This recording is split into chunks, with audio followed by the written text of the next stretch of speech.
Good afternoon students. कक्षा 11 के बच्चे आज जो है ग्रामर देखिए। आपके ग्रामर का पहला वो है direct and indirect narration. Direct and indirect narration. Direct speech होती है, इनडायरेक्ट स्पीच होती है, ठीक ना। डायरेक्ट स्पीच क्या होती है, देखिए इसे इसका एक डिफिनेशन होता है कि जब वक्ता द्वारा कही गई बात को हम उसी के शब्दों में लिख देते हैं तो उसे डायरेक्ट स्पीच या प्रत्यक्ष कथन कहते हैं, ठीक ना। वक्ता का मतलब क्या हो, स्पीकर। स्पीकर जैसे कोई भी व्यक्ति कोई बात कह रहा हो तो उसी के शब्द में अगर जो है उसको लिख दिया जाता है तो होता है डायरेक्ट स्पीच। डायरेक्ट स्पीच में होता क्या है कि जैसे डायरेक्ट स्पीच को हम दो भाग में बांटते हैं।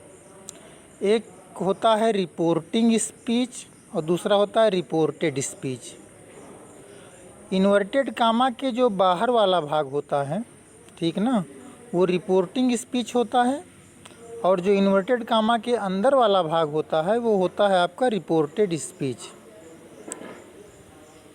और अब उसके बाद में देखिए फिर बात करते हैं हम कि इनडायरेक्ट स्पीच दूसरा होता है। इसमें क्या है, इसे लिखा गया डायरेक्ट एंड इनडायरेक्ट नरेशन।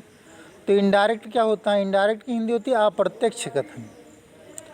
तो अप्रत्यक्ष कथन मतलब कि इसकी डिफिनेशन ये होगी कि जब वक्ता के द्वारा कही गई बात को हम अपने शब्दों में व्यक्त करते हैं। जैसे उसमें क्या था डायरेक्ट में कि वक्ता द्वारा कही गई बात को जो है हम उसी के शब्दों में ज्यों का त्यों, मतलब जैसे वो कहे रहता है वैसे उसको लिख देते हैं तो डायरेक्ट स्पीच हो जाता है।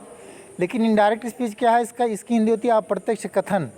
मतलब जब वक्ता द्वारा कही गई बात को हम अपने शब्दों में व्यक्त करते हैं तो उसे इनडायरेक्ट स्पीच या हिंदी में अप्रत्यक्ष कथन कहते हैं।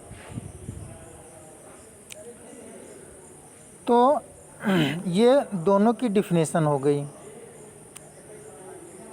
अब जैसे क्या होता है कि जैसे रिपोर्टिंग स्पीच होती है जो इन्वर्टेड कामा के बाहर वाला भाग होता है, तो उसमें जो है एक स्पीकर होता है। स्पीकर मतलब वक्ता जो बात को कहता है और उसके बाद में शेड या सेड कुछ भी हो वो आपकी रिपोर्टिंग वर्ब होती है। उसके बाद में भी अगर कुछ लिखा है या जिससे कह रहा हो अगर जो है उसका भी मेंशन हो तो ऑब्जेक्ट होता है, ठीक ना।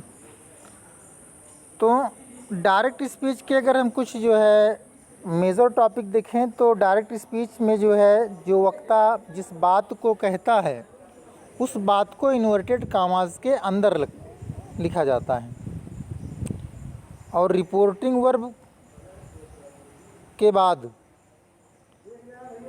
या फिर जो है रिपोर्टिंग वर्ब के बाद, और यदि रिपोर्टिंग वर्ब के बाद कोई ऑब्जेक्ट है तो उसके बाद एक कॉमा लगता है।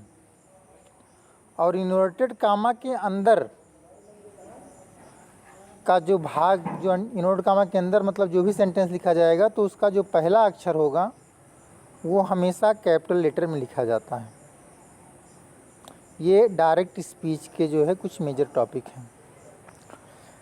अब डायरेक्ट से इनडायरेक्ट में चेंज करना होता है आपको, जो कि 11-12 मतलब ग्रामर तो जो आप जानते हैं कि दोनों का एक ही है।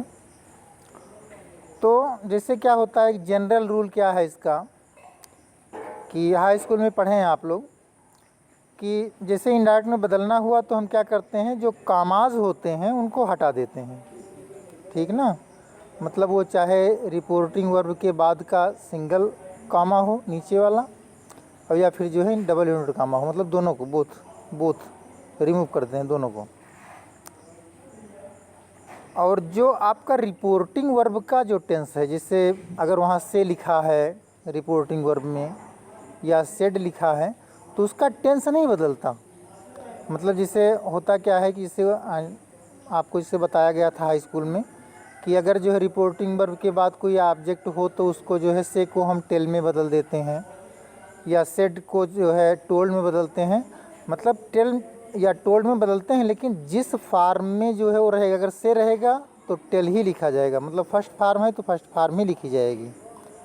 अगर सेड लिखा हुआ है तो सेकेंड फॉर्म या थर्ड फॉर्म है तो जो है टेल की ही थर्ड फॉर्म, मतलब थर्ड फॉर्म या सेकेंड फॉर्म टोल्ड ही लिखी जाएगी। उसके बाद में फिर अगर हम बात करें तो डायरेक्ट से इनडायरेक्ट में बदलने के लिए जो है हमने महत्वपूर्ण 5 चीज़ें बताई हैं जिसमें परिवर्तन होता है। सबसे पहला तो परिवर्तन होता है, जैसा कि अभी हम बताए, हम रिपोर्टिंग वर्ब में ही परिवर्तन होता है। अब रिपोर्टिंग वर्ब में परिवर्तन कब होता है कि यदि रिपोर्टिंग वर्ब के बाद कोई ऑब्जेक्ट हो, तब हम रिपोर्टिंग वर्ब को जो है टेल के फॉर्म में बदलते हैं। अब जो है जैसे से है तो टेल होगा, सेज है तो टेल्स हो जाएगा, सेड है तो वो टोल्ड हो जाएगा।